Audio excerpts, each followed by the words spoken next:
right, good evening. I'm Yolanda Kearney. I am the diplomat in residence for the DC Metro region.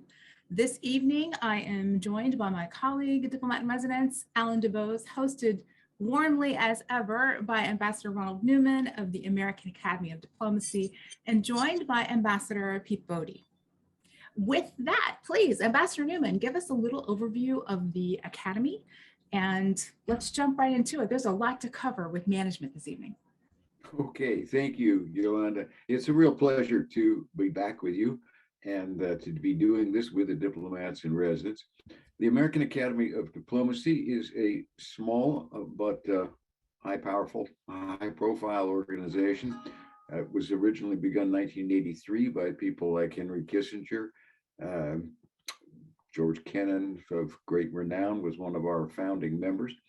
And its purpose has evolved over time a bit. It has now really two major purposes. It is quite small. After the last election, we have 380 members, although I think 16 of them are in sort of frozen status now because they're in the current administration, including secretaries of state, defense, and the national security advisor, which is a good thing for the academy, but it's a problem for me because I can't get their dues while they're back in government. But it is an organization of former senior diplomats, mostly career, that means foreign service officers, but not entirely. We have some who were non-career appointees, some who came from intelligence. We have several former directors, administrators of AID, and senior people there. And we have really two major lines of effort approaches. One is talking to Americans about why diplomacy is important, what diplomacy is. And as part of that program, I'll come back to this show in a minute, but that's why we're doing this. Another part of that program is a couple of podcasts we have. And if you want more kind of feel for the diplomatic life, I refer you to those two podcasts that you can find on the American Academy of Diplomacy website. One is called American Diplomat, and there's a lot of those programs up now. They're little half-hour chats, all kinds of different vignettes out of diplomatic life. The other is called The General and the Ambassador, and we began that because we thought a lot more Americans think they understand the military than understand diplomacy. And so those are a series of conversations with former four-star generals, admirals, and the diplomat they worked closely with, like General Petraeus with Ambassador Crocker, or General Breedlove when he was commander of NATO with Toria Nuland, who was then Assistant Secretary for European Affairs and is now back out of retirement as Undersecretary for Political Affairs. And so we have these podcasts, lecture programs, various things. And the other line of effort, I should say, that we're engaged in is talking to the department, talking to Congress about things we could be done better in diplomacy, including things like professional education, how we get diplomats out of fortress embassies a little more frequently so they can do their job on the street, and a whole variety of those issues. As part of this business of being interested in the foreign service and in diplomacy, we joined with diplomats in residence in this idea, which I have to say, full credit, was originally an idea of Yolanda's. And the idea was that we would pair in 5 programs a serving foreign service officer in a particular cone, tonight management, with a senior foreign service officer, one of our members, who has had a distinguished career and came out of that cone, and to talk back and forth about what the reality of that profession is. And this is particularly important because, as I'm sure many of you know or have learned, if you take the Foreign Service exam, you have to sign up for one of the 5 specializations or cones. I don't know why they're called cones, they just are, you have to live with it. And they are political, economic, public affairs, management, and consular.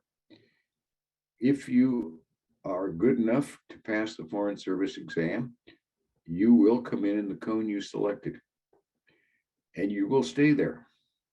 because changing cones is very, very difficult. Used to be a little bit easier. People would game the system. They'd think, oh, I can get it easier in one cone and I'll switch to another. Don't do it. It's a bad idea. So pick one that you really genuinely like.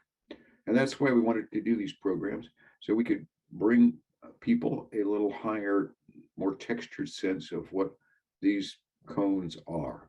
And I hope that's what we'll achieve. The sessions are being recorded. We have to wait until the State Department finishes processing them. This is another early lesson in the State Department. It doesn't always happen quickly, but they will be posted when we have them on the website of the American Academy of Diplomacy. I think they'll be somewhere else as well. And so with that introductory note, Yolanda, I'll pass it back to you.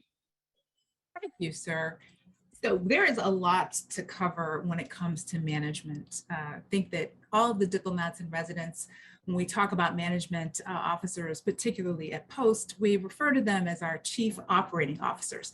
So just to start, we've shared your bios already, Ambassador Bodde and Alan, but I'll ask that Foreign Service question. Tell us a little bit about yourself and your journey to management. If you would start for us, Ambassador Bodde. Sure. Well, thank you, London. Thank you for letting me join you tonight. I'm happy to do this because I'm a proud management officer, and I had it worked out very well for me. And I spent a long career in management and then sort of jumped into senior leadership and became a DCM and ambassador 3 times. But I always felt that I had a tremendous advantage because of the management experience I gained as a management officer in my younger years, and the different things I got to do as a management officer. I'm what they call an FSBR, Foreign Service Brat Retired. I grew up in the Foreign Service, and so I knew a little bit more about it than most people do when they came in. But I was working in the civil service at the International Trade Commission, where I'd done a lot of general services type work and management type work. So when I came in, there was a paucity of management officers in the Foreign Service at that time. So I thought this would be a good thing to apply as, and I could get in that way. Interestingly, I came in a surge. This was in 1981, right after we had the problems in Iran. We saw the hostage situation just ended, and we were bringing in more Foreign Service political officers because Congress felt there was a deficit of political officers in the Foreign Service. So in my entry class, despite my best laid plans, I was one of 3 management officers out of 45 people brought in. I went out as a consular officer and then broke my leg playing softball, and it changed the course of my entire career because I was medevaced and not allowed to go back to post. And my wife, Tanya, and I suddenly found ourselves in Kathmandu, where I was the budget officer, the budget and fiscal officer, the only what they call junior officer at post. So I sort of backstopped everybody. From there, I went to Hamburg as management officer. I came back. I was the special assistant to the assistant secretary and diplomatic security as the Bureau of Diplomatic Security was being set up. I went off to Bulgaria as management officer in Sofia. Watched communism fall in 1989. Then went out to Copenhagen as management officer there for 4 years, and then became a DCM. Went back to Kathmandu as DCM, and after that, then went back into the management cone again and was management counselor in New Delhi, which was an enormous job. I had a section of about 1,200 people working for me. I was brought back to Washington to take on the job of the head of the Office of Management Policy. And then I went on and switched gears again and went on to Frankfurt, where I was consul general, then DCM in Pakistan. After being DCM in Pakistan, ambassador in Malawi, I was there for a year, curtailed, went out as the second ambassador to Iraq, and then was made ambassador in Nepal. And then when I thought I was retiring, I was asked to go out and be ambassador to Libya. So it's been a long, varied journey. But I have to say, in all of those different things, my management skills were called upon. And even though I was ambassador, even though I was the second ambassador in Iraq, I was very, very engaged in the process of the transition from the military providing the support platform to the State Department doing it. In Frankfurt, when I was consul general, one of the reasons I was selected to go out at that time is we were building a new facility there. So I was able to take that on, get that done during my tenure there. So a lot of different things like that. You know, when I hear those numbers, a staff of 1,200 as a public affairs officer, we have relatively large, members of staff, but I'm always amazed because management, as the name of the career track might imply, you guys have huge numbers of folks who work for you. I want to get into that a little more as we talk. And for the record, we have both ambassadors this evening are Foreign Service, can I use the word brats? They are both children of Foreign Service officers, which is really interesting. So Alan, tell us a little bit about yourself, your background, and your journey to management. Thank you, Yolanda. So my background is completely different. The conversation tonight, I think one thing I'll be able to address is transition from the private sector into working for the U.S. Foreign Service. I had over 17 years of experience working in the private sector before I ended up joining U.S. Foreign Service. So I had a family in place, and that may be an issue that people want to discuss as well. My background in the private sector was in finance and also business operations. And I had what someone calls career ADD. And whatever I was doing, I get bored with it after a year or two. And then when I saw an ad from Colin Powell saying we're looking for management types, I thought, this is perfect. Every 2 to 3 years, I'm moving on to something else.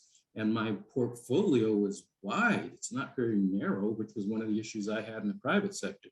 Well, be careful what you ask for, because I joined U.S. Foreign Service as a management officer. And I'm going to try, if I can remember, to use the term generalist. And you'll understand why you start to learn about us, that we have in the U.S. Foreign Service specialists and also generalists. The generalists are referred to as Foreign Service officers, and there are only 5 career tracks that Ambassador Newman mentioned, but IT, facility management, general services, finance, those are specialist positions. So sometimes the terminology can get confusing. So if I'm going to try my best to use generalist for one of the 5 positions and specialist for all the others.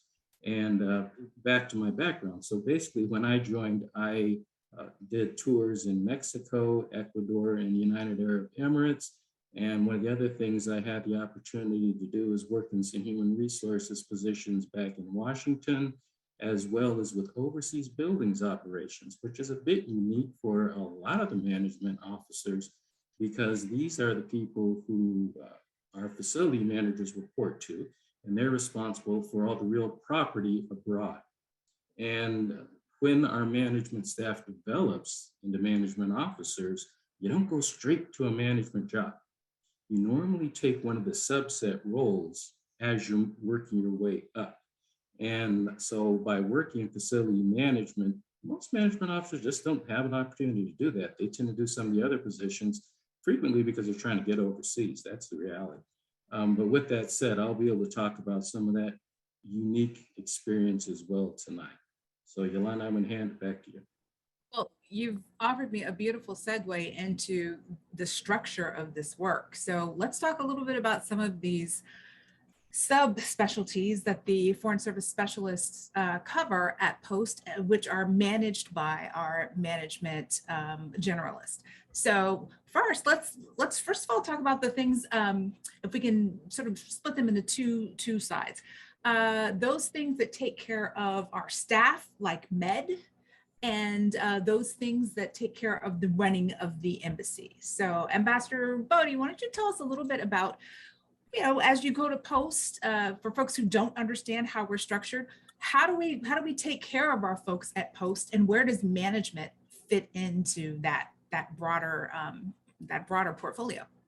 Thank you, Linda. Well, management is key to that, because the whole reason we exist as a management section and management officers, their whole wherewithal, is that we provide the infrastructure, the platform for everybody else to do all of their jobs, everything, whatever that might mean. And there's different ways you do it. We've talked about the subspecialties. Obviously, we have a budget section that handles the budget, personnel, HR, that's self-evident. We have a general services section. Well, in the Foreign Service, that's a very important section because that manages not just space in the office building and supplies and procurement, but it also takes care of the leasing, the housing, the shipping, all of the travel, motor pools, all the different things in that type of physical aspects of support of an embassy. I would not make the distinction that, from my perspective, that's always also been part of taking care of people, very critical part. We also have our other specialties like med, which is a very unique, our medical bureau. And depending on the size of the embassy and where you are, it determines the level of staff you would have there. You know, the world certainly has changed a lot medically since I joined in 1981. And places where we used to have doctors, we don't have them anymore because we don't need them anymore. Med has expanded greatly on their nurse practitioner and physician's assistance program. I found my experience as a management officer that works very, very well. We get incredible medical support from all of them. And all of those people are supported by a regional doctor, the RMO, regional medical officer, who usually covers 4 or 5 posts. In addition to the normal, general practitioner type doctor, we have regional psychiatrists, which have a much wider area they usually have to cover. I think they often cover up to 12, 15 posts, but they provide regional support in the providing psychiatric support for people who, and community health support and mental health. So they do a lot of work like that. And it's a very critical part of our operation. And it's one that I've seen during my tenure in the Foreign Service expand greatly. And quite frankly, they do a number of things that people don't think about. Regional psychiatrists coming in as an ambassador and as a DCM, I always look forward to their outbrief because they were able to tell you things about morale at your post, about yourself and your management style that people at post might not like to hear so much or might be able to hear so much. So they play a very useful role. But the part of all of this is that the management counselor at a post, the management officer at a post, all of these support functions work for them. And they provide this for the rest of the mission there. And it's a very critical role in how it's done. Thank you. You know, Yolanda, if I could just note that you do have, you have a lot of individual specialists, but you have a lot of small posts where you are multi-hatted. And I'm sure Alan could talk about that as well as Ambassador Bodde. I think I had the ultimate management experience in that respect. My first tour in the Foreign Service was in Senegal. We had a 1-person post in the Gambia. Ambassador was accredited in both. The 1 person died. I ended up driving a coffin down, helping seal up the 1 person, and I became the charge, the 1 person in the Gambia for 3 months. And I did everything from lobbying the president of the Gambia, his UN vote on which China got the seat, to being the what do we call the Class B cashier, making out pouch invoices, meeting the airplane courier when they didn't overfly Bathurst, and passing on pouches. So you could, whether you're a management officer or not, you can find yourself doing management, and you certainly need to know it. I mean, it was a great experience for me because a lot of Foreign Service officers really don't get a lot of supervisory experience until quite far along in their career. And you get this much, much earlier as a management officer. So I'll button up now. Yeah, don't button up too much. So Alan, you mentioned earlier domestically working as a facility management, but can you tell us a little bit more about the keeping up of the facilities and the things that support the people who do the work? So we've talked about med and all of those things, but what about the actual, the meat of it, IT and facility management, et cetera? Sure. So let me kind of set some context. Everything that we're talking about, and most of what we're talking about, you can find at careers.state.gov. And in all honesty, it is kind of hard to understand unless you get in an overview, because it's like learning an entirely different language and an organizational structure and all that. There's actually a site, when you go to careers.state.gov, there's an assessment you can take where you put in your interests and it will tell you how we think you match to the different career tracks. And when I did that assessment, and it was a similar assessment back in 2005 as it is today, Mine was like an 80% match for management, and the next closest one was about 20%.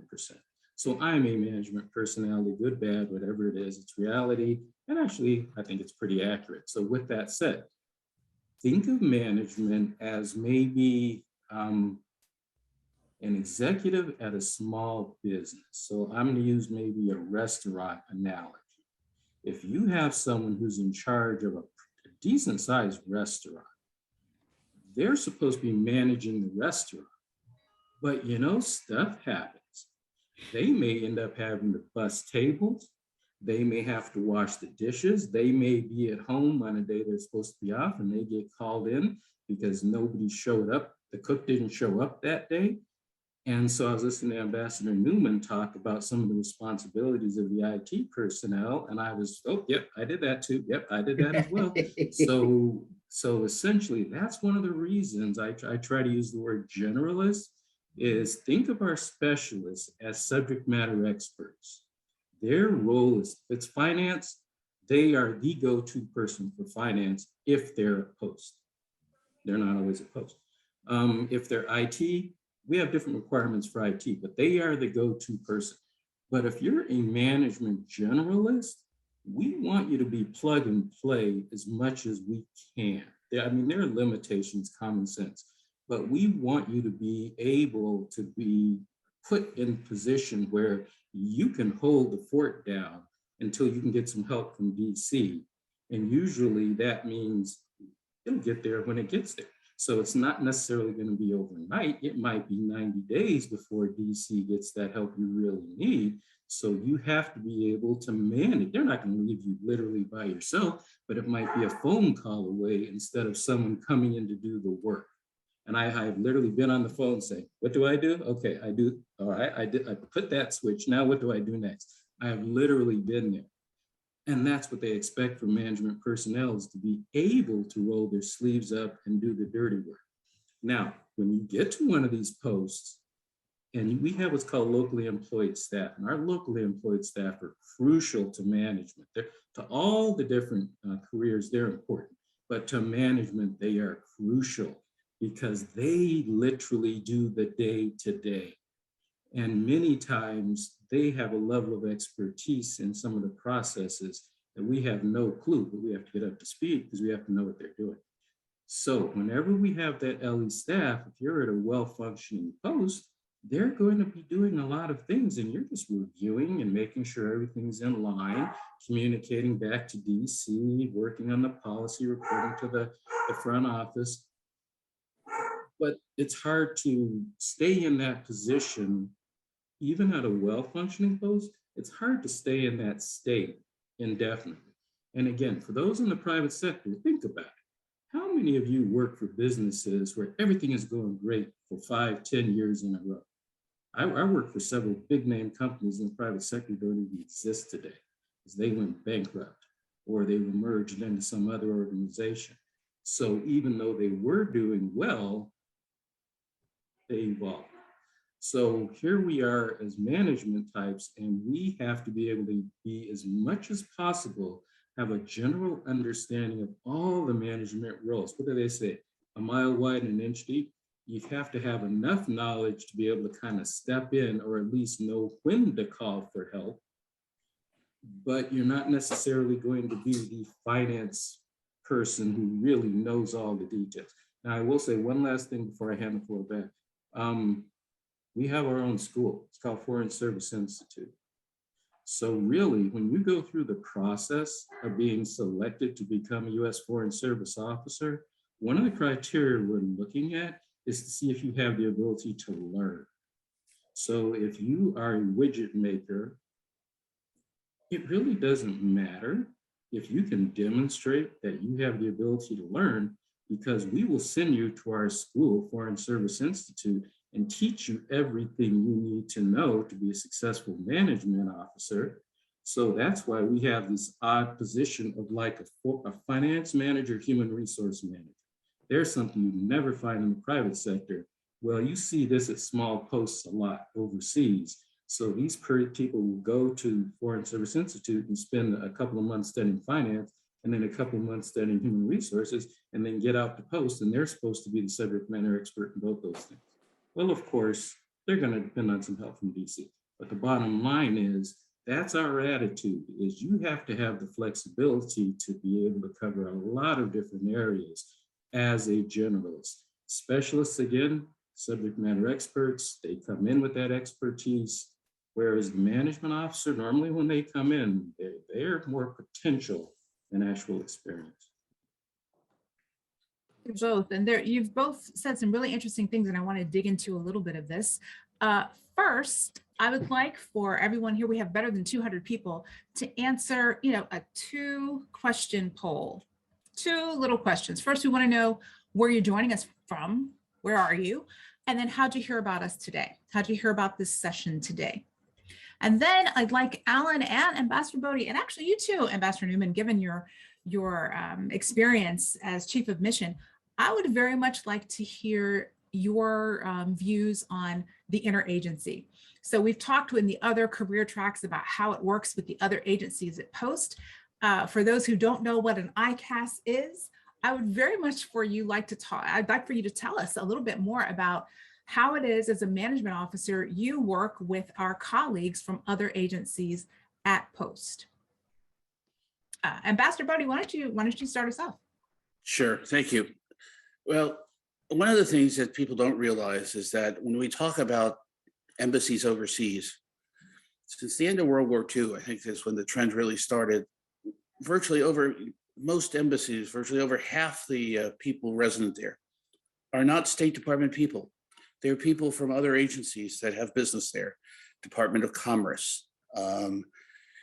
We have lots of law enforcement overseas. We have the FBI, we have the Secret Service. In some posts, we have actually Treasury attachés. Most posts, we have defense representatives, either people, the Office of Defense Cooperation or the Attaché Corps.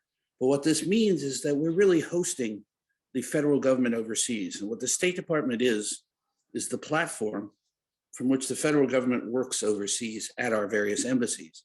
And as the management officer, you're sort of the key support officer for all these other agencies.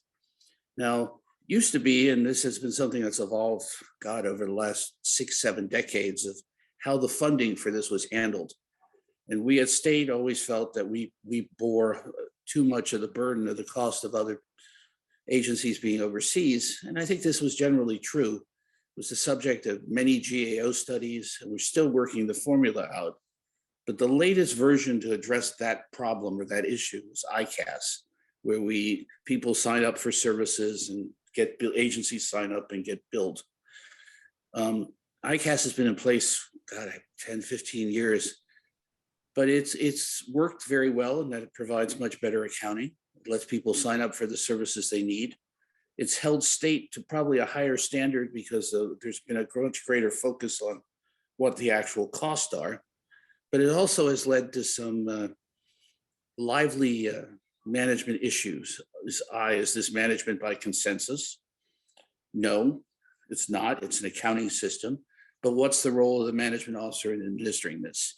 I'll just tell a quick vignette about when I was the management counselor in Delhi. Here we are, this enormous post. I think at that time, the entire size of the mission was well over 2,000 people, and with our Indian staff, probably closer to 3,000. We had probably, I think, 25 federal agencies there. Everything from the Library of Congress, you name it, they were there. And when I arrived at Post, I went to my first ICAS meeting, and I discovered that the ICAS Council had put a process in place that as the management counselor responsible for a budget in those days of about $50 million, I wasn't allowed to spend more than $1,500 or something without going to them and getting permission. And I said, guys, this isn't going to work. And we're not going to do this. And well, we've decided, so it doesn't matter. We're not going to do this. And we came up with a process where I would have to go to them only if, in fact, I raised their bill by more than 1% a year or something like that. But what we found is many agencies are not well funded overseas. So they look for ways to save money. And this has been a way that they've done it. So it's a very, very healthy dialogue. But what we were able to do in New Delhi is it very, very much became a cooperative effort. I was able to convince some of the agencies that certain smaller agencies weren't their fair share, and that meant state and those agencies then had to pick it up. And the quality of our services weren't what they were supposed to be. And by having them help set the standards for the service, we're able to raise everybody's standard of living. So it's just the type of thing, but it's a fascinating type of work you get involved in. And when you talk about support work overseas, I don't think people have the understanding that this is the level of detail you can get into. There's one key thing I want to raise here, and I appreciate Ron's views on this too, is I was very successful at doing this because I always had my ambassador support. I worked for a political ambassador who had been the head of the Peace Corps, Dick Celeste. And the first thing Dick did on the second day at post was ask me to go over the entire budget with him. And he understood the budgeting as well as I did. Having that support is critical to any successful management officer, and having access to an ambassador and a DCM.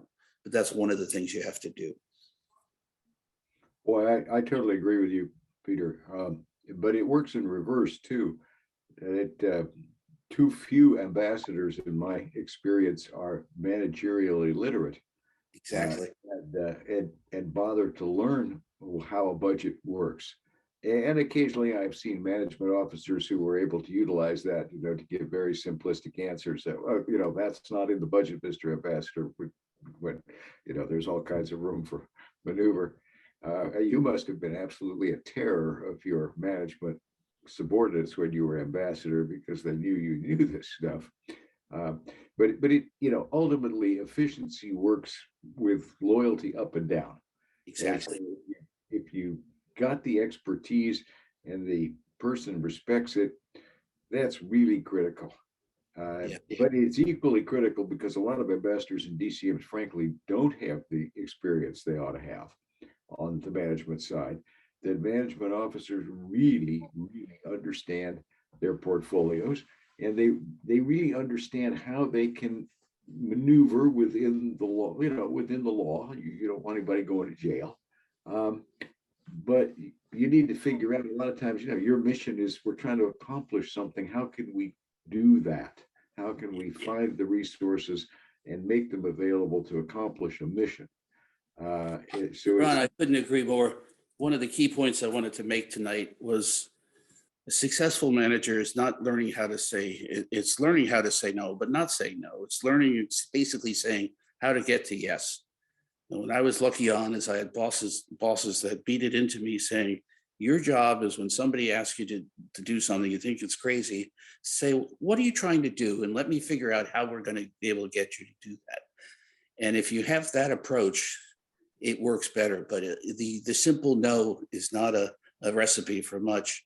Yolanda, there's one other point I don't want to lose before we move on is we mentioned that our locally engaged staff and the critical relationship between not just the management officer, but the Americans, the entire American staff and them.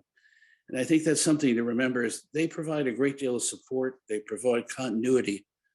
But one of the things we have to do throughout this as a management officer is you're responsible for internal controls.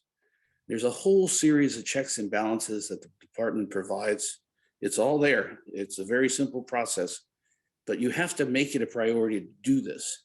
And what we found around the world is, sadly, human nature being what it is, this is around the world, domestically too, malfeasance happens.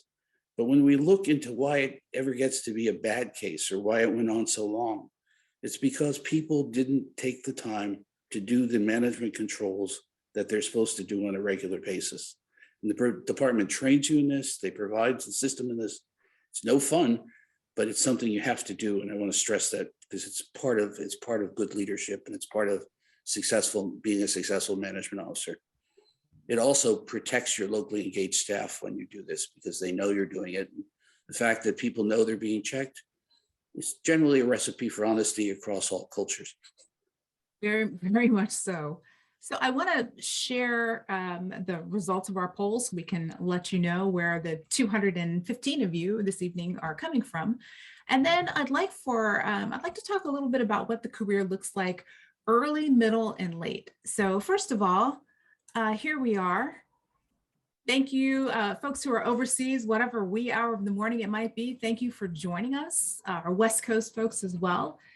And then for those of you who heard about this from DIR, a Diplomat in Residence, or a Career Center, thanks again for joining us.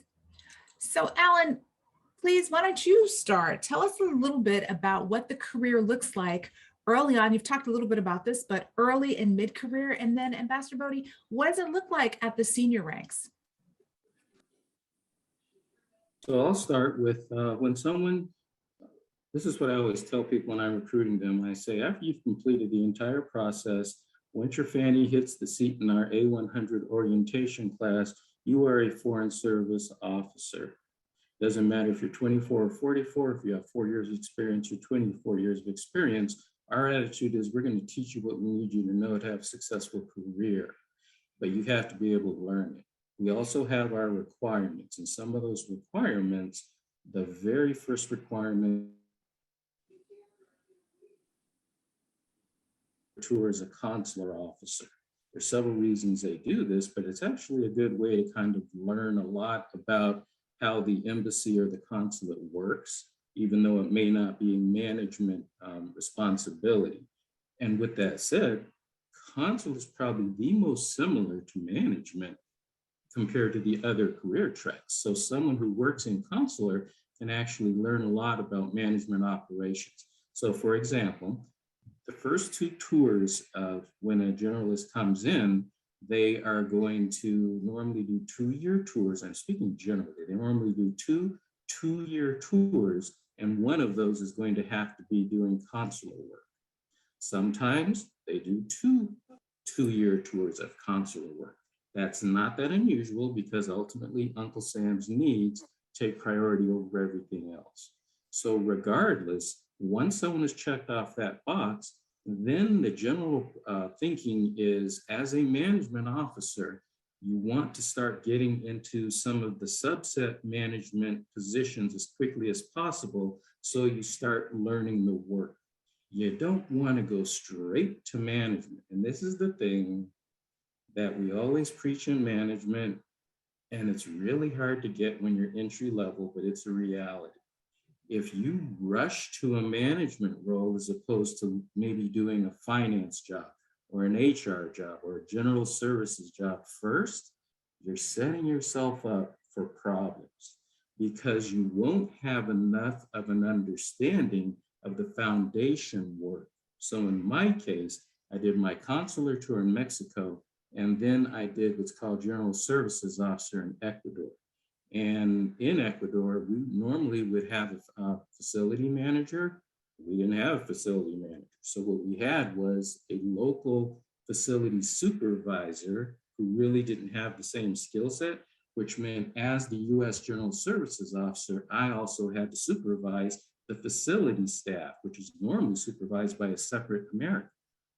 So this was giving me a broad experience in operations of the Consulate General in Guayaquil, Ecuador.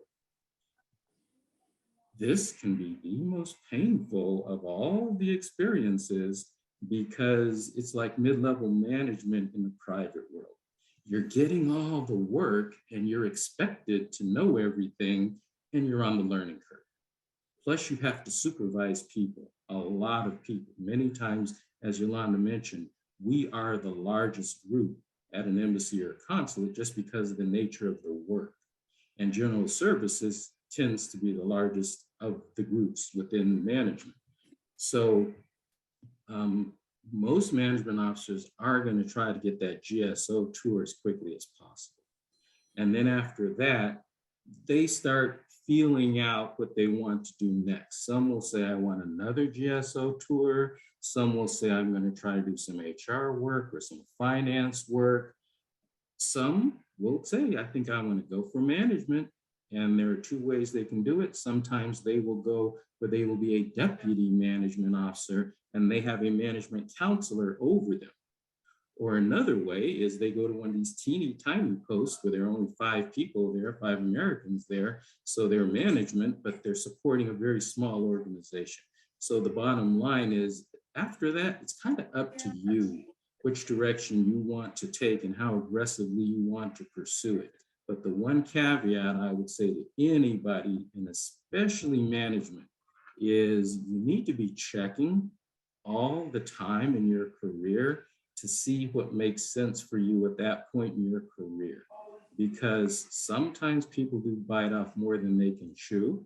And if you want to continue to have a good reputation for knowing what you're doing and being able to manage operations, then you have to know what you're doing and be able to manage operations.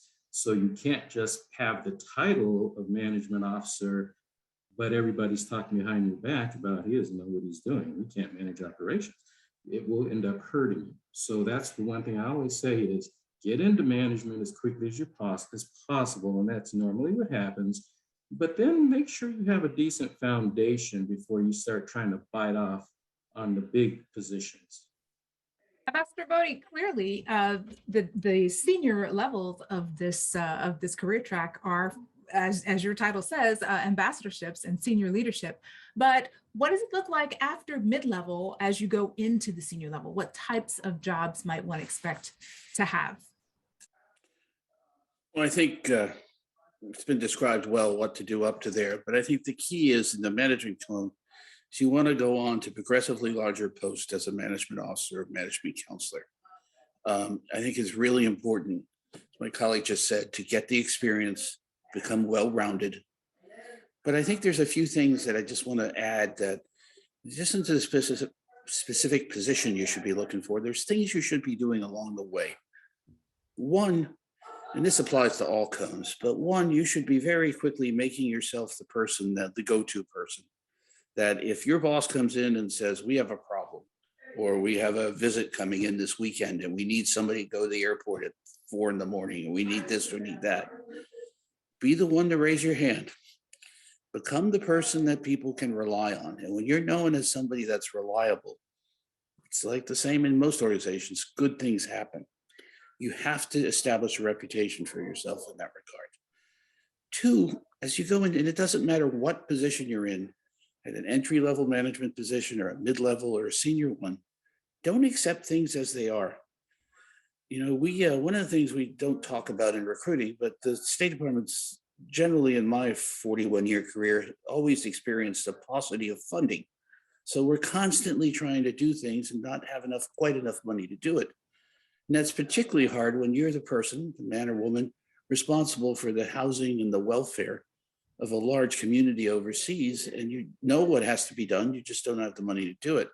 So you have to figure out ways to do it. You have to figure out ways to prioritize. But my point is, don't accept things as they are. And the fact that this has been a terrible situation for many. You're muted. You got muted, Alan. Peter, you got muted. Oh, sorry. Don't accept things as they are. Be the person who can move this stuff along. Now, how do you do that? That's a much harder process. One of the things I learned early on in my career is, even though I might be the junior budget officer in Kathmandu, I had to have a network back in the department of people who could help me do my job. We had regional people, we had other people. I had to, in my executive, the EX office of the Bureau. So there had to be a whole thing. And I always would make a point of always going back. And usually because I served most of my career in hardship posts, I was back in the department once a year on R&R and whatever. But I established this network that served me throughout my whole career to get things done. We talked, all of these things basically come down to resilience and adaptability. But those are the skills you have to have before you really think or put yourself forward for the senior management positions. When I was in Delhi, I arrived in Delhi, and quite frankly, I was a FS1, be the equivalent of I guess, a colonel in the Army. And the job was a 2-star general job. I was very junior for the job, but I got it, lucked into it. And I think I sort of arrived there and said, okay, now what am I going to do? But I saw challenges there that had to be done. We had a very large staff, and it always had tremendous issues, labor issues there. But one of the things we took on was that despite the fact the embassy had been there for 55 years at that point, our staff didn't have adequate health insurance. This was a 3-year process of working with the staff, the Employee Association, the Office of Overseas Employment, Indian insurance companies.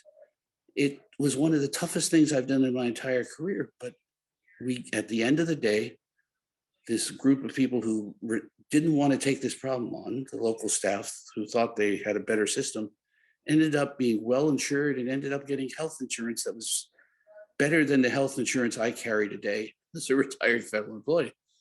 Those are the types of issues where you have to take on the big issues too. Again, I couldn't have done that without the support of my DCM and the ambassador. But because I developed this network, because I developed credibility along the way back in Washington, we were able to get these things done. And I think that's very, very important. Take on the tough stuff. Too many people in our business don't do that. And if you're willing to take on the tough stuff, then as you morph out of being a management officer and something else, that's when you get to be a DCM. And when you're particularly lucky, that's when you get chosen to be an ambassador one day, because you're known as somebody who's willing to go and do the tough things and get things done and go places where other people don't go. Sir, you have raised a really interesting point, and that's back in Washington. So a quick view of the Undersecretary for Management's page shows that there are quite a lot of things that are under management that I would not, before I started in the Foreign Service, I would not have assumed would be there. So some of them you've already talked about. Alan talked about the Foreign Service Institute where we train, that's in Northern Virginia. There's the Office of Management Strategy, of course, the Bureau of the Comptroller, oversees bureau operations, medical services, global talent management, that's recruitment. All of that makes perfect sense to me, budget and planning. But then there are things like diplomatic security and the Bureau of Consular Affairs. Can you talk to us a little bit about the structure of management in Washington?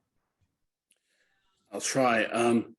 Consular affairs is something that has been there for many, many years. And I don't know how it got there initially. I think it probably goes back to the early Foreign Service Acts. But it's something that, because of the level of resources that the consular function takes overseas, it's also in recent years the level of resources it generates pre-COVID, because of the fees it creates, that its management is the logical place for it to be. And I think that there it will remain. Diplomatic security, you have to realize something, that until the mid 1980s, 1985, there wasn't a Bureau of Diplomatic Security. It was an Office of Security, which was part of the old Bureau of Administration. When I was a special assistant in DS at that time, it was when the legislation was passed that created the Bureau of Diplomatic Security, because it was a very important function. We'd had some of the terrorist attacks in Lebanon and other things where people felt this needed more attention, deserved its own bureau. And also was a tremendous, the resources that go to it, understandably, are very, very large and have to be. And it was felt that it has to be under the Undersecretary of Management. There have been attempts over the years to move it. It's never been successful. Everyone feels, at least I feel very strongly, certainly as a management officer, it belongs under the Secretary of Management, because that's where it gets the proper attention. There was some talk at one point of putting it under the one of the deputy secretary positions, but it stayed with management. But I think those are things, what's important is it doesn't matter whether it's with the Undersecretary for Management or with the deputy secretary. They are critical functions that have gotten more and more important, certainly during the course of my career, because the safety of keeping all of our people and their families safe overseas is so critical to our success. And it's so critical to our policy implementation, because as we've seen, certainly in one of my previous posts, when people are killed and hurt, our policy gets sidetracked as well. Absolutely. I'd like to talk a little bit about what you wish you'd known about management before you started. Alan and Ambassador Bodde, now that you've been in, you've both had fantastic careers so far. What do you wish you'd known before you started? Alan. All right, I'll go first. It was actually not a surprise, in all honesty, because probably I had been working in private industry. Had I come right out of school or not had more experience, I probably would have had a shock to my system about how much responsibility there is. But because I had kind of been around and see how things work in the private industry, it would the thing I saw was essentially that in the private industry, you tend to have narrower responsibility, whereas as a management officer in the US Foreign Service, you get it all. So for example, I have some colleagues, I started with IBM. And so I have some colleagues who work with me at IBM, and they would call me and ask me questions about how are you guys doing this at your post?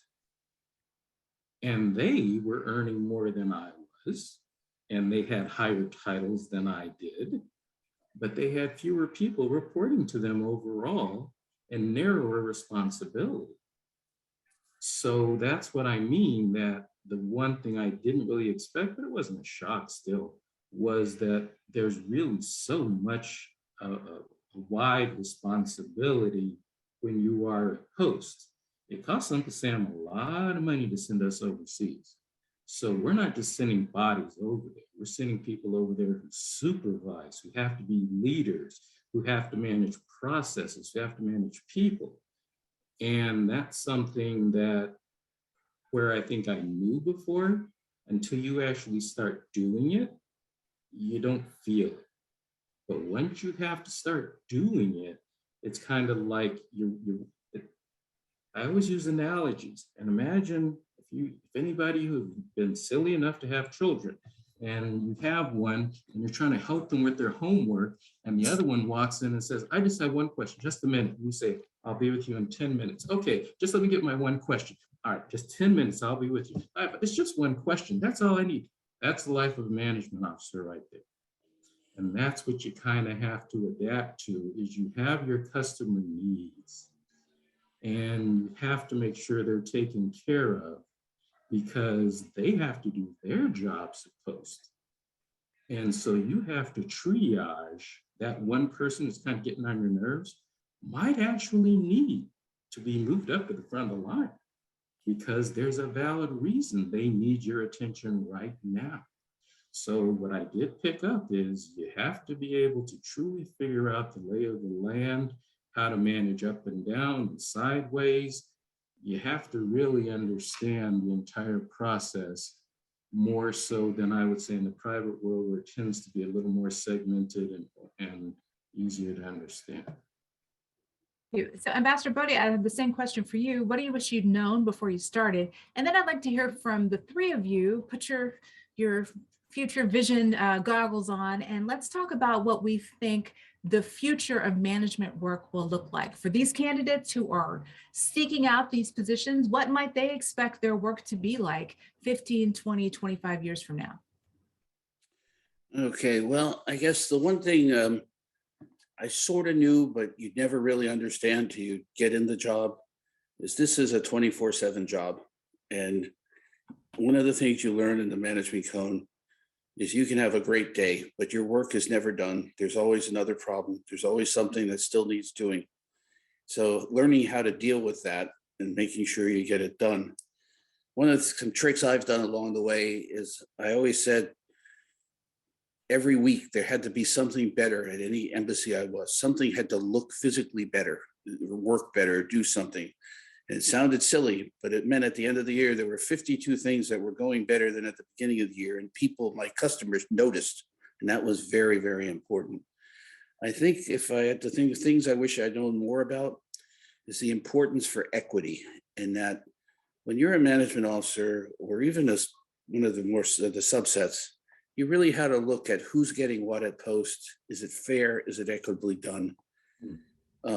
Things, it seems very petty when you're at the flagpole at Maine State, but housing assignments are a big determination of morale at a post. And if the housing board gets hijacked by the interagency and people don't feel they're being well housed, that affects everybody's work. So you have to delve into those issues very, very quickly. But equity.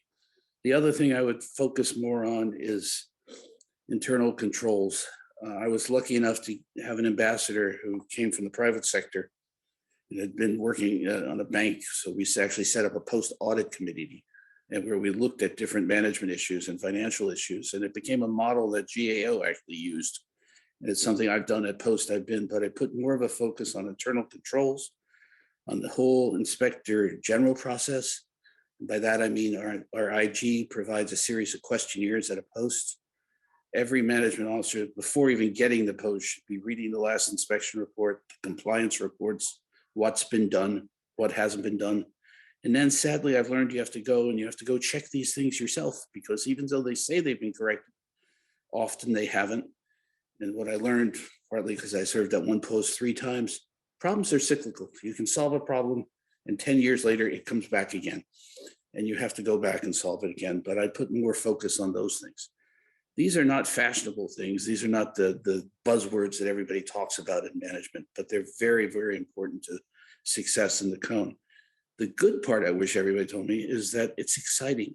What I loved about my job is every day was something new.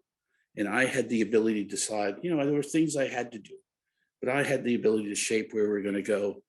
And I also learned early on, by being very proactive and having sort of a plan of what I wanted to do in place, both at Post and with Washington, I could be going up to brief the front office saying, well, here's what we're working on, rather than being told what to do, which was an interesting aspect of management work nobody explains to you.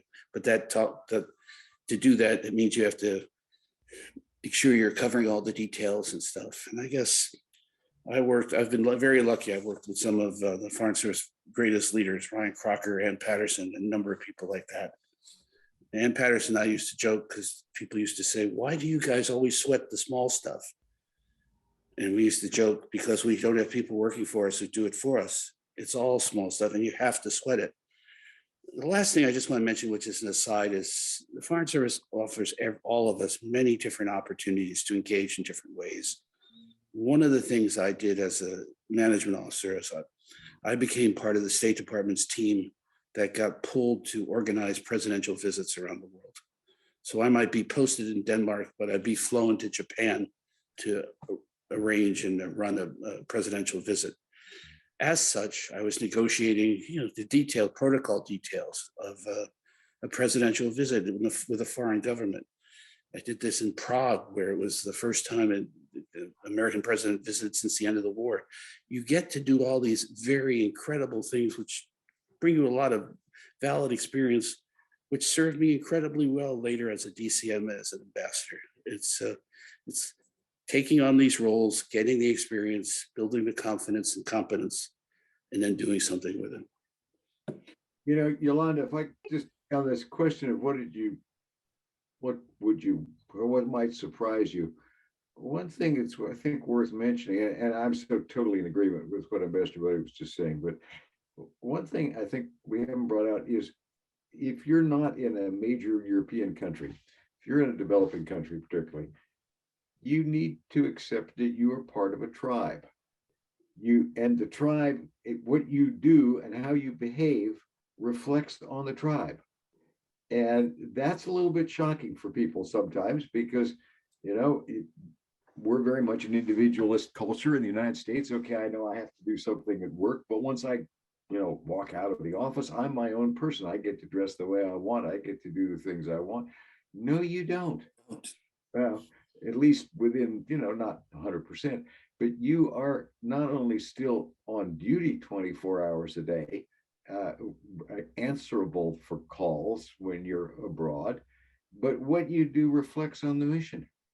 And it can be a little different. Some countries are more open about that than others, and some very much will never understand if you're, slovenly or dressing in odd ways or doing very strange things.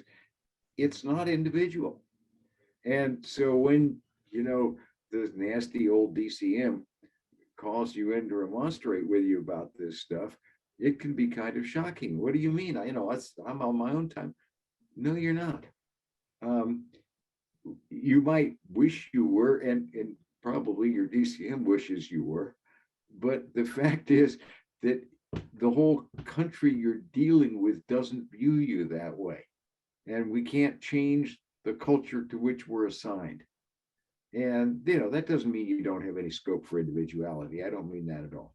But this notion that you're visible, that you're a reflection on your embassy, on your tribe, that you have a collective responsibility, that can come as a cultural shock to a lot of people. You know, and if I could just add to that, is that that also affects the work of a management officer. I took that same philosophy that the plaque on the front door of an embassy should never be tarnished. The flag should never be tattered. We represent the United States of America. And when somebody walks into an embassy, it shouldn't look like an abandoned Air Force base. It should look like the representation of the greatest nation on God's green earth that it's supposed to be. And the management officer has a real serious responsibility for maintaining that and making sure that you never get called in the front office to be challenged about something like that. It sounds silly, but it's not. It's very, very important. The rest of the world looks up to us, and we have a responsibility to see that. Yolanda, before you go on, because I always like bringing things to real life. And what they're saying is just, I'm having memory after memory after memory. So when you're overseas, there are always other people in that community. They're always contacting the embassy saying, come to our event, come to our event. And we really do try to make as many as we can, but we can't make all those. And so sometimes things get unfilled. I was in Ecuador one time, and we got an invitation to a block party, a neighborhood block party. This clearly had nothing to do with the government in Ecuador or the city of Guayaquil, so it wasn't the highest priority. Well, Alan didn't have anything to do on Saturday, so I said to my wife, hey, you want to go to this block party? She said, yeah, let's do it. So we drove up to the block party thinking this was no big deal. They saw our license plates and it turned into a big deal. Suddenly, everything centered around us. We were the Americans. They were so proud that we came to their block party. They started showing us through the neighborhood. They took us into their homes to show us how they were living modestly, but how proud they were of how they were keeping up their community. They had their own vocational school they had put together by themselves, and they wanted us to see the car engines they had put together. And I'll finish real quick. Before I knew it, we were sitting up at a dais, and someone from the municipality had been called and told the Americans are there. This guy put on his clothes and came down, and before you knew it, our picture was being taken and we were in the newspaper. So it's the reality of being overseas many times, as a lot of these posts. It's not a horrible thing. It's just a reality that you are representing the U.S. government at all times, and you should be proud of that. They're giving you that respect, but just act like you deserve it. Earn it is how it was explained to me. And thank you all for raising that. For any of you who are thinking about joining us in the Foreign Service, as cliche as it may sound, it's a job and a lifestyle. And yes, you do go home at the end of the day, but you are always representing the United States, always. So, Yolanda, when you said that, maybe slightly bad language, but when I was thinking about coming in the Foreign Service, I cornered a Foreign Service officer. I think I have to put it that way. I asked him every possible question I could think of. He told me everything he could think of. We got to this moment of silence when you've just beaten the conversation to death. And then he turned to me and he said, he said, anywhere in life you eat a little crap, but in the Foreign Service you eat it off crystal, silver, and in the best of company.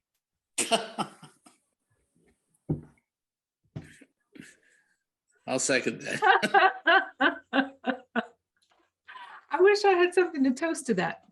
With that, for questions, we have several questions in the chat, and we are a couple hundred people. So if you have questions, you can go ahead and use the reactions button to raise your hand. I think we can unmute ourselves.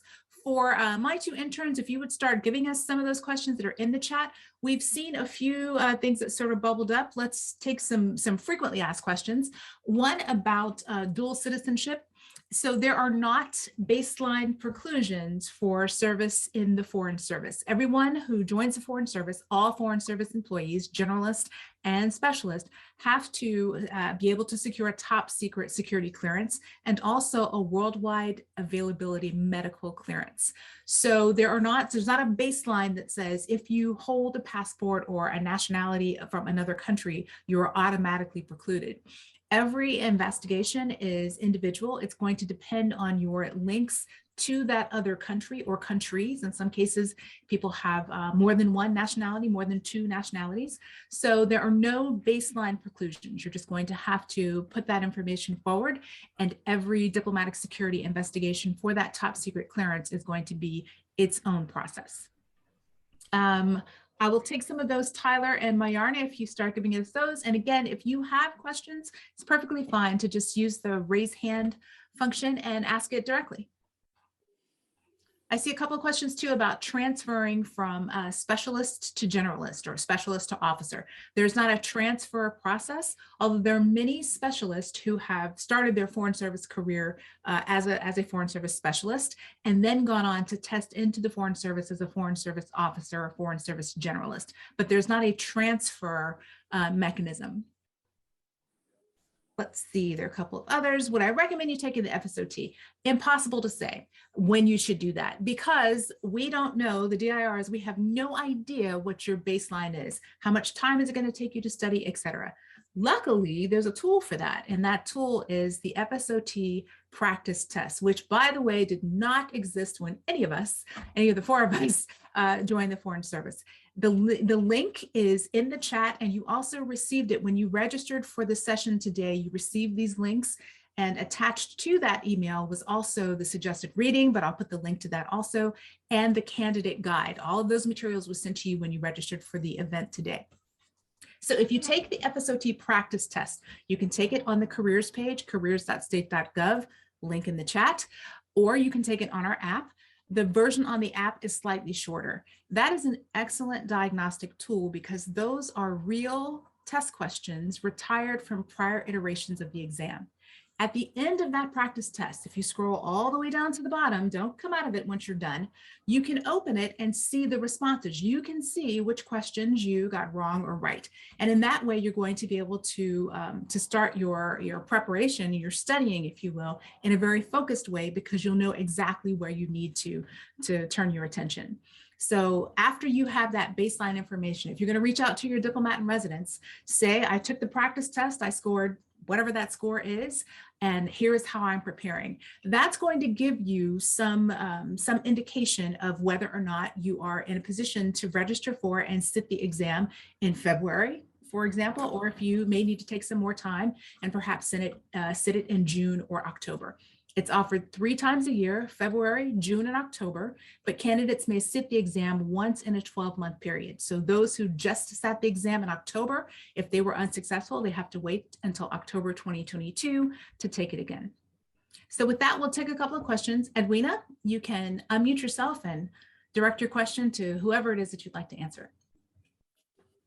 Absolutely. Thank you so much for the opportunity to listen in and to hear the day-to-day operations. My question is, I'm in the process of completing my PhD in conflict resolution and analysis here in South Florida. And I'm just wondering, I know you talked a lot about the tests, but can you tell us if there is a pathway as I'm completing my degree towards getting into the Foreign Service as opposed to focusing on the tests? The mechanism for the Foreign Service officer or generalist track, those 5 career tracks, is to sit the Foreign Service officer test. Some of you may be familiar with the Pickering and Rango programs, which Yolanda laments she did not know about when she was joining the Foreign Service. It's a wonderful program. It's a mentorship program. So for the 2 years of that program, you're matched with someone who will mentor you.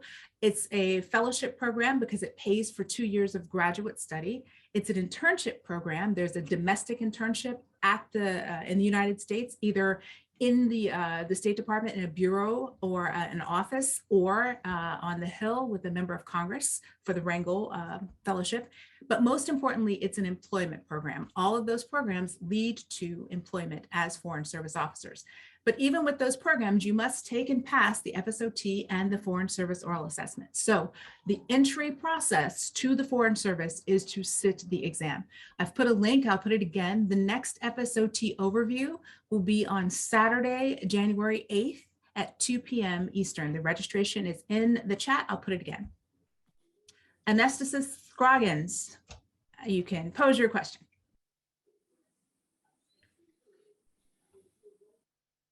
Hi, everyone, and I appreciate you guys letting us join in on the different programs within management. So I have two questions, if that's okay, or I can just answer or ask one. Okay. So my first question is there a physical agility test you complete before becoming a foreign service officer? It's not a physical agility test, but we can put a link to medical clearances. You must be worldwide available to serve in the Foreign Service, medically worldwide available. And so what I'll do now is put a link to the page that describes medical clearances. And your second question? Thank you. And then my second question would be, could you continue your education while being a foreign service officer overseas? Very difficult. So Yolanda was a doctoral candidate when she joined the Foreign Service. Her parents were very, very concerned that she was never going to finish and defend that dissertation. She did so, but I gotta tell you, it's rough working with any job, right? It's rough working and also being in school. So while it is not impossible, and while there are some specific programs for some mid and senior level officers, many of our senior level leadership have studied at some of the defense universities.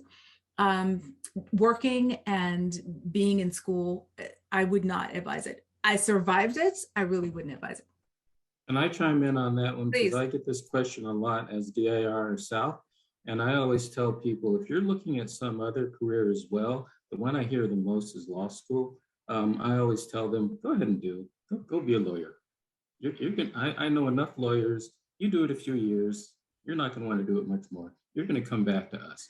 So I always tell them, don't plan on coming in entry level to foreign service and then leaving to go somewhere else. Because we spend a lot of money on bringing people in at the beginning, getting them trained so they can perform at a high level for the next 20 years. And so if you're not sure about the career, there's no rush trying to join. So go ahead and do whatever you want to do in life, and then decide at a certain point if you want to go ahead and sit for that exam. Hi. Hi, quick question. So made it through the test, the QEP, taking my oral assessment soon under the management cone. Congratulations. Thank you. Just wanted any last minute tips for the day-long interview process, anything you recommend? I know the process has probably changed, or it's been a long time since you've gone through that day. But any minutes. What do you say? Long time. How long ago? So 2 years. 2 years. A few years ago. So when you received your invitation to the FSOA, to the Foreign Service Oral Assessment, you should also have received an invitation to an overview of the FSOA that would have come from our wonderful colleague, Jim Ellickson Brown. If you have not received that invitation, stick around afterward and we can put you in touch. Great, so you've heard from Jim. So you will take that overview and that is going to prepare you for that day. This process, by the way, did not exist when any of the four of us were joining the Foreign Service. It is meant to demystify that day, to help you understand what you can expect from that day, which of the Foreign Service dimensions will be assessed during which portion of the day. So it's not meant for you to go in blind or it to be a mystery. So that's how you're going to prepare for that day, in addition to the candidate guide, which should have been attached to your confirmation for today. Yep, thank you. Yeah, when I took that exam, that was shortly after Noah parked the Ark. Nothing I can tell you. And again, before you move on, one caveat is be cautious of any external sources, Reddit, or anything you hear on the internet, or your cousins, brothers, friends, uncle. Sometimes they're well-meaning people, but it's antiquated information, or who knows. But the bottom line is all the information you need, Yolanda's already talked about, and that's pretty much it. You know your body and yourself better than anybody else. Do whatever you can do to stay calm and cool and feel good about yourself before you enter. Good night's sleep. Just kind of the common sense thing you do before any interview. Thank All you. right, I don't want to beat up on this too much. Please, Ambassador Bodde. I think getting a good night's sleep is critical. And the other thing is when I was preparing to go to grad school, the dean of my program has said a very interesting thing. It's a test, folks. It's a day. It's not a measure of how good a human being you are. It's a predictor of how successful you might be as an FSO. You do the best you can. Be articulate as you can. You're not competing against the people in there. That's another thing where it's not there's no gaming. It's just be straightforward and articulate and get some rest and probably have a cup of coffee and some orange juice to get your blood sugar going before you go. No one believes us. No one will believe us when I tell it. But I want, before we leave this chat, and I don't want to beat up too much on some of these online resources, but we cannot control what a group of strangers may tell you in a forum. All right. So we've seen some of the stuff in there in the various forums, and some of it is horrifying because it's so wrong and people are speaking with a great deal of authority. And some of them are having a good time with you guys. So I've seen some where they say, oh, I'm going to orals on Thursday. And then Alan and I are like looking at the list like, no, you're not. So just be very careful about what you consume. And then there are a couple of things out there. You can pay some guy $30 a month to basically, he writes various DIRs and gets the information that you could get from us if you wrote us ourselves. There is nothing that you have to pay for. Your government has created careers.state.gov for a reason, and that is to make sure that you have accurate information. Even if you have friends, cousins, et cetera, who are in the Foreign Service, unless they've joined the Foreign Service since October of 2021, that process, some part of that testing process has changed. So the 16 DIRs are available to you to make sure that you have the latest and greatest. And the last thing is there's a document out there that you can buy. It's $9.95. I'm going to save you $9.95. Do not buy it, because I was curious, what is this thing? So I bought it and I downloaded it. It's the career guide that I attached to your confirmation for today in a different font. So don't buy that one. So just, that's it. I just want to throw in one other thing too. Please. Don't get your entire ego and personality wound up on this. You know, if you don't pass, come back in a year. I did not pass the Foreign Service written the first time I took it. It was a hell of a shock. But the fact is, you know, 3 ambassadors and 37 years in the career later, it didn't really matter. So if you don't pass it the first time, you know, pick yourself up, dust yourself off, and go back and do it again. Ditto here. So I see a question about, should we apply first or take the FSOT? The FSOT is the beginning of the application process to become a Foreign Service officer. That's the beginning of that process. Jesse, hi. Unmute yourself and ask your question. My question was, during the pandemic, there's been like a lot of resignations and a lot of just issues with HR. Has the State Department been affected at all? Our attrition rate is actually surprisingly low. Folks love being in the Foreign Service, which is not to say that people don't leave and we have people who are not retained, but overall our numbers are quite good. So some of that is tied to sort of lifestyle issues, and I'll give you a snapshot.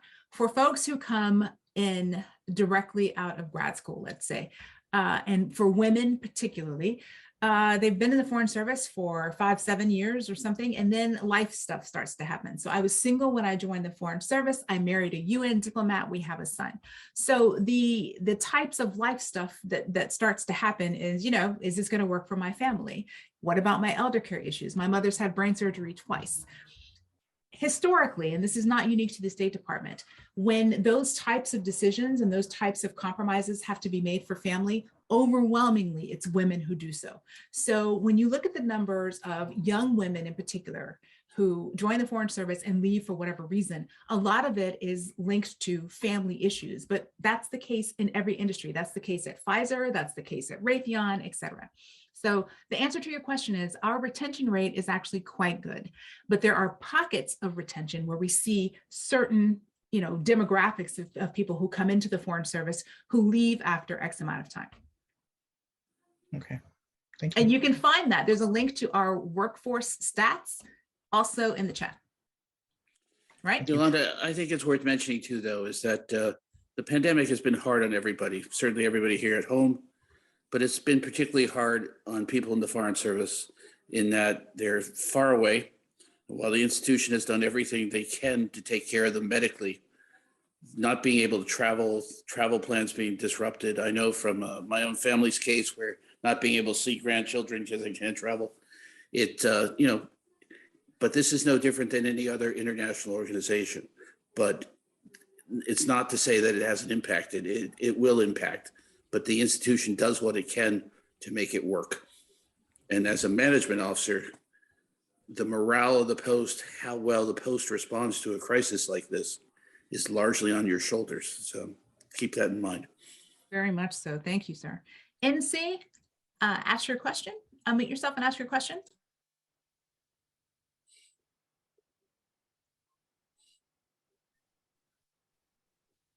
NC? Oh, hello. Can you see me? Hi, hello, everyone. Thank you for such an informative session. I'm trying to get a question, answer to a question that I've been looking this answer for a while, and I hope you at least know it or give me guidance where to find it.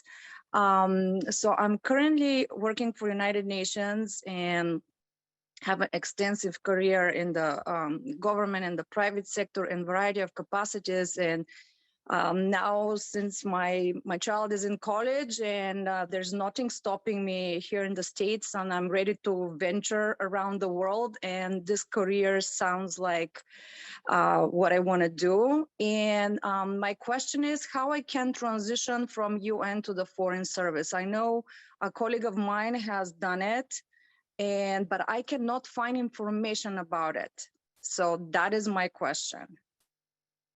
Briefly, there's not a transition from agencies. So there's not, we get this question from Department of Defense as well. Is there a way for me to transfer from one agency to another? There isn't. The entry process for the Foreign Service, per the Foreign Service Act, is the FSOT. The beginning process is to sit the Foreign Service Officer test.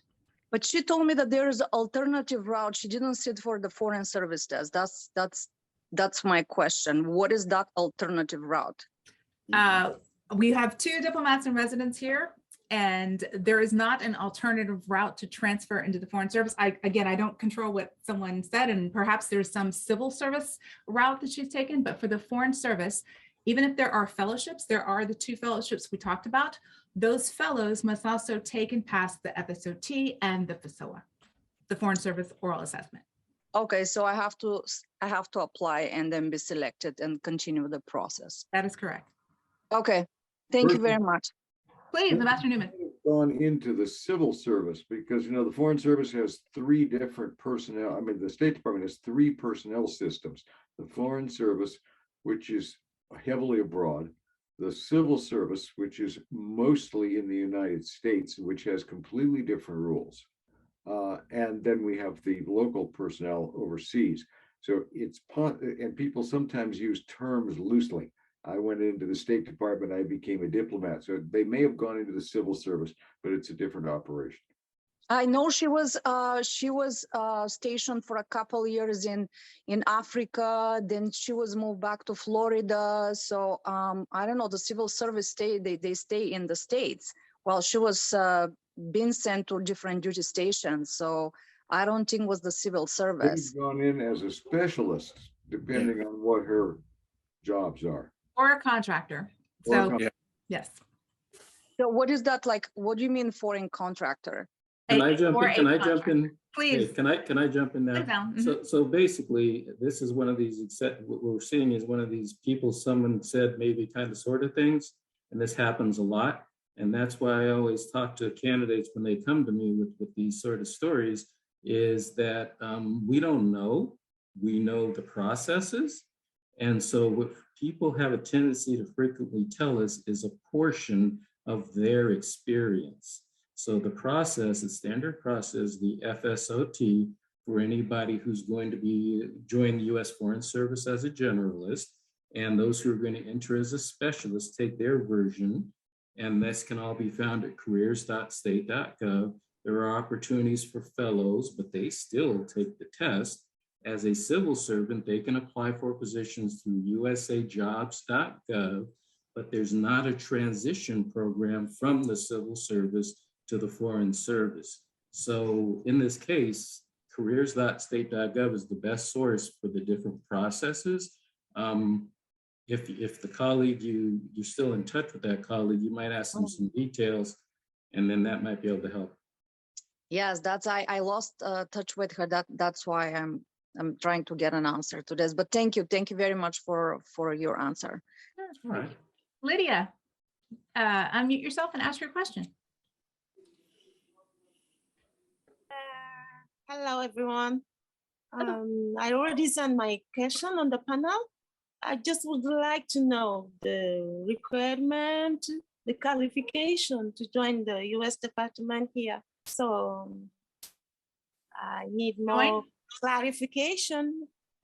To join as a Foreign Service officer, as we're discussing this evening, in any of the 5 generalist career tracks, the requirements are very straightforward. One must be an American citizen between the ages of 21 and 60 years old on the day that you swear in.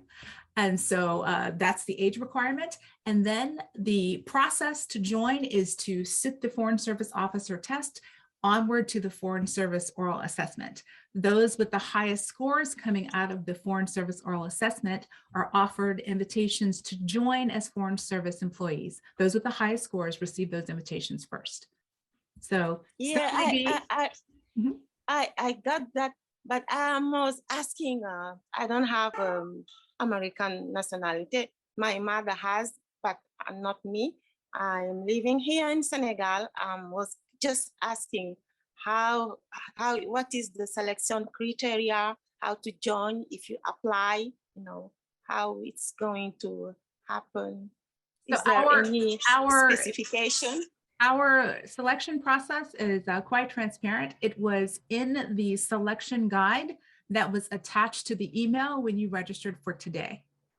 So can I jump in again? Because I'm seeing questions in chat and also for time purposes. As my colleague mentioned, one of the requirements is that you have U.S. citizenship. Doesn't matter if you were naturalized or you were born in the U.S., that is still one of the requirements. Each candidate will have to get a medical clearance and a top secret security clearance. So the top secret security clearance requires U.S. citizenship. So those are pretty much check off the box requirements. You can find more details at careers.state.gov. Now, I do want to take this opportunity while you're talking about some of the requirements, because I see questions about mid-career and older people joining. And so I just want to drop this in there. Join or take the test when you feel like you're comfortable. Don't think you're late. I remember talking to a guy who was a captain in the military, and he said, "Oh, I missed my window." And I'm thinking, you're about 28 years old. You're prime time. So basically, it doesn't matter if you're 50 years old. I think the oldest person in my class when I joined was about 54. Yeah, the skew is going to be a little bit younger, but it's probably not as young as you think. And just keep in mind that the criteria that stands out more than anything else in the selection committee is those 13 dimensions you can find at careers.state.gov. So if you go to careers.state.gov and look at those 13 dimensions and you look at it and say, "Oh yeah, I remember that. Oh, I got a story about this." Basically, it's like a piece of cake to you because you've had enough experience of living those 13 dimensions. You're probably going to be a good candidate. Whereas if you're one of these people who has 5 dimensions and the rest you're trying to figure out how you're going to get them, maybe you need a little more season. Great. Thank you. Okay, thank you. Kat, hi. Unmute yourself and ask your question. Good morning, good afternoon. It is currently 3 a.m. in Saudi Arabia, and I've actually decided to take the initiative just to expand my horizons. And I would like to ask, as I'm currently abroad, what steps or what experiences do you guys recommend? Actually, as an American, when you guys spoke about the tribe and being a representation, absolutely. You come here, that little blue passport, doesn't matter where in the US you're from, you're an American. That accent will give you away like this. But I want to capitalize on my experience here. And basically, I'm just working my way up to the Foreign Service. I understand the entry level, and I don't mind, starting from counselor. That's great. I need a steady mold. So two things. How can I capitalize on my experience abroad? That's one. And two, when you guys refer to like these smaller posts, could you guys just give an example more or less? Not to say I'm not interested in Europe, but I'm not really that interested in Europe. I more kind of want to go east anyway. So just like, could you guys expand a little bit on that? Thank you. Sure. Ambassador Bodde, you've had some interesting tours. Sure. Well, a couple things. When we talk about smaller posts, we either talk about smaller countries and smaller embassies, but we also have small posts within larger countries where we have our consulates and consulate generals. I served in Hamburg, which is a consulate general with about, when I was there, I think we had about 10 Americans there. And we have those around the world.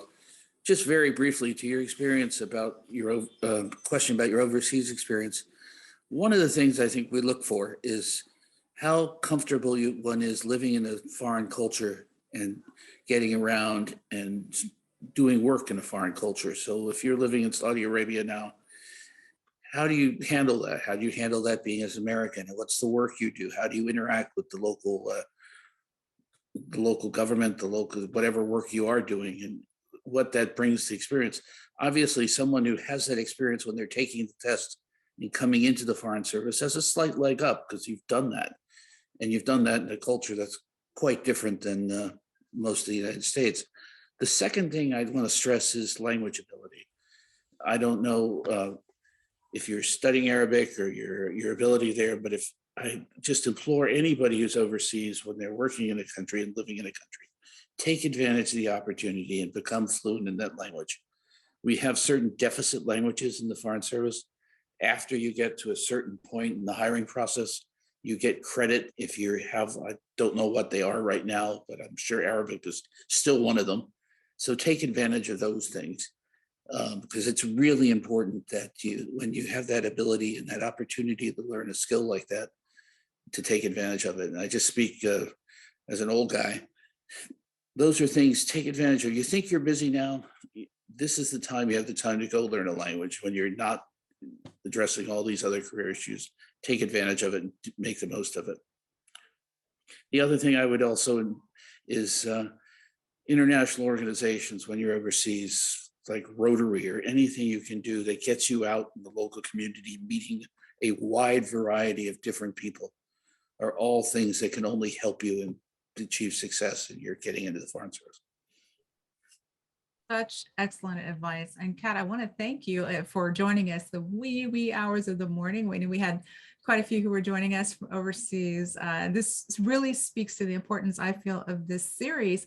And again, my thanks to the Academy for hosting us and for providing us with this information. I want to be respectful of everyone's time. I'll remind you that there are the next session for this series, the final session, will focus on the consular career track. That will be on Saturday, December 11th at 2 p.m. Eastern. So there are a couple of things. There are several questions. We, the 16 diplomats and residents, want you to not be a stranger. We are here because the State Department wants us to give you accurate information about joining the Foreign Service if that's your desire. So don't be a stranger. Reach out to your diplomat and residents. If you're overseas, you can absolutely and should reach out to the diplomat and residents who covers wherever your legal residence is. And so with that, I would like very much again, Ambassador Bodde, thank you. Ambassador Newman, thank you. And I will give you the last word. Thank you, Yolanda. One little correction, by the way, I'm not technically a Foreign Service brat. My father was an immigrant from Austria, and he would have joined the Foreign Service if he could have, but there was, in those days, there was an age cap, which we don't have now.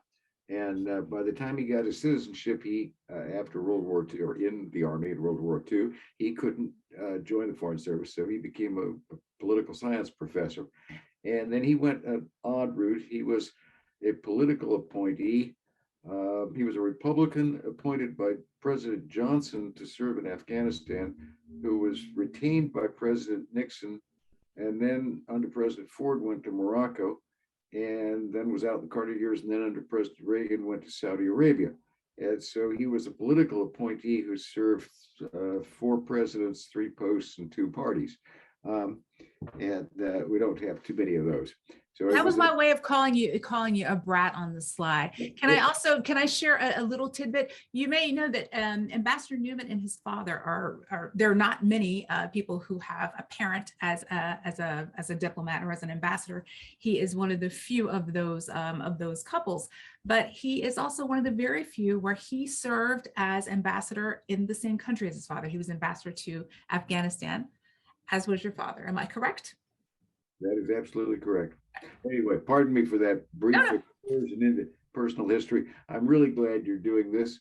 I hope you're able to answer all the hundreds of other questions that I see in the chat that we didn't get to. And I'm delighted to see this interest. And boy, I think you've just heard some great stuff from Alan and from Ambassador Bodde. And I hope people are paying attention. Thanks so much. We hope to see you on Saturday for the last in this 5-part series. Yes, they are recorded. Yes, we're going to caption them so that you will be able to review them at your leisure. And our thanks to the Academy for posting them on their website once they are captioned. So with that, thank you so much and have a good night. Thank you. Good night. Good night.